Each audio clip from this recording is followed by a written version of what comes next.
Never fear, Cindersh is here. And today I have for you my Doctor Who, Series 9, Episode 11, discussion video.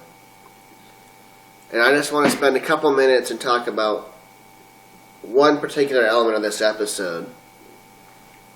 You know, my discussions don't necessarily just deal with the episode, but they deal with real life sometimes, and we get introduced to a technique by the Doctor.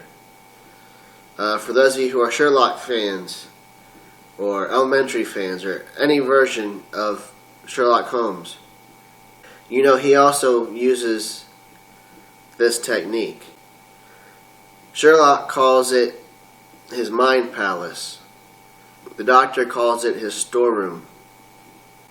Generally, it's called a memory palace, which is closer to mind palace, but you know, you can call it what you want. And so the Doctor introduces us to his, and I'll play this clip so you can kind of get an idea of what a mind palace is. There's a storeroom in your mind. Lock the door and think. This is my storeroom. I always imagine the back of my TARDIS, showing off, telling you how I escape making you laugh.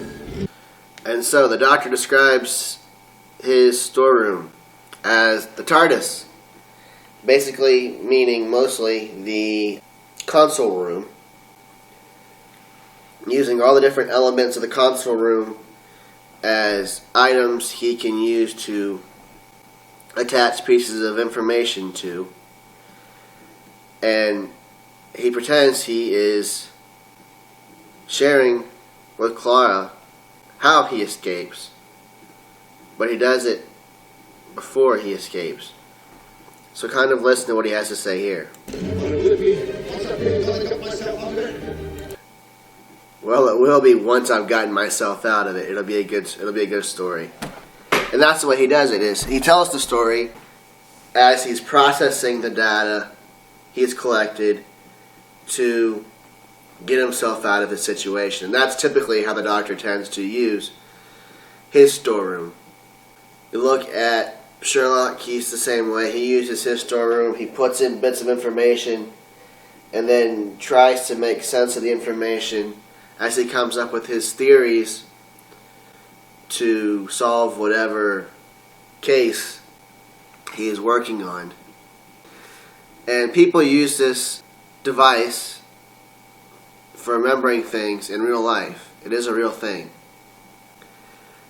And if you could come up with your own construction, now I've never tried it, but if you could come up with your own construction, and it can be a single room, it can be an entire building, it could be a map, a street map type thing where you use streets and corners and such to remember information. However you want to construct it, whatever is going to help you to have a lot of things to attach pieces of information to and keep them in an order that makes sense to you, that would become your storeroom, as the Doctor places it here. And so we see a couple of times the Doctor using the storeroom in this episode, going inside his mind in the midst of what's happening to interact with the Clara that's inside his mind, which he uses apparently also as she is part of his memory palace, and she's the one who helps create the questions he's trying to work through.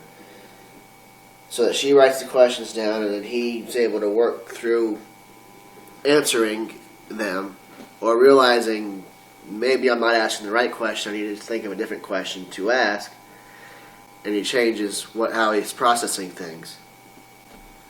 So like I said, this is a device that's a real thing, and it's something that we can use as a person. Now, I kind of like when we get realistic things being used. And this is one case where the Doctor is using a real tool, and he's showing us, you know, something that was raised by the mistress earlier in the season is how does the Doctor always find a way to escape? And part of it is the whole point Clara makes. He always goes into it believing he's going to win.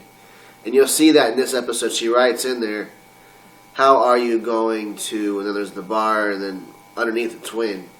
And so she even raises the question in this episode that he always is trying to function from the idea of how are you going to win? How are you going to survive?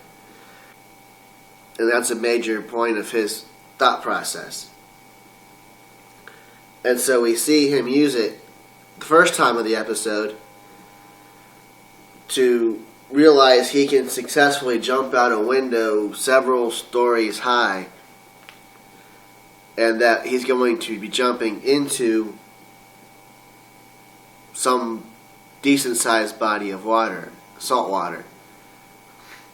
So it should be big enough, deep enough for him to survive the fall, assuming he knows how to dive in there properly and takes all those things. Of course, the height of his fall, he's still going to have to deal with the possibility of passing out. A couple of those things, which he can't fully process everything by the time he hits the water. Which was an interesting thing, is he processed so much information, but he still quite didn't get all of it processed before he splashed.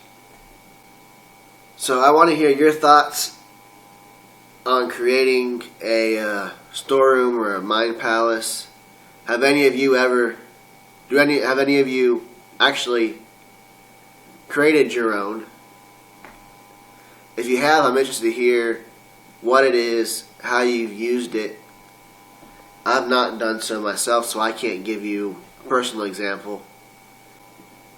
And if you have, does it actually help significantly in terms of processing information, and how do you log that information into your memory palace?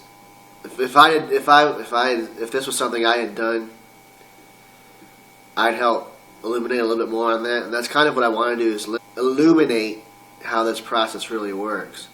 So if there is a fan out there who watches this and has done that, please do comment so that we can get a better idea of how this really works. I hope you'll have enjoyed this video and that you will like it. And if you have not done so, please subscribe to my channel. And I will be back in the near future with more episodes. Thank you for watching.